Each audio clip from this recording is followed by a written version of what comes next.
乌潮海洋文教基金会调查船昨伫花莲的外海发现一大群的喙鲸，这是一款真罕见的海翁的品种哦。基金会表示讲，以早发现时拢已经是靠大死亡哦。这届是头一届哦，伫花莲外海看到活跳跳的。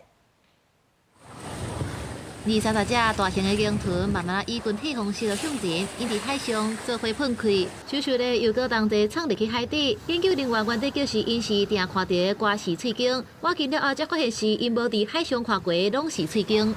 在过去的资料里头，这个鲸种大概只有在搁浅的时候才能够知道它是长什么样子。结果没想到昨天竟然一次出现了20几头，让所有的研究人员都相当的兴奋。所以这是首见嘛？对，这一次是花莲20-30年来的首见，也很有可能是台湾第一笔的目击资料。这个是伫初二透早真幸运看到的乌楼海洋文教基金会鲸豚调查船伫花莲港东南边10海里的所在所发现。上海港的业者甲渔民拢形容，要拄到伊的几率是比虎鲸更较困难，所以相关的生态资料也较欠。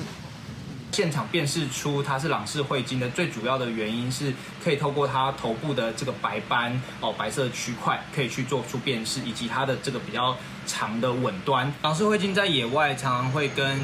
平鼻鲸可能会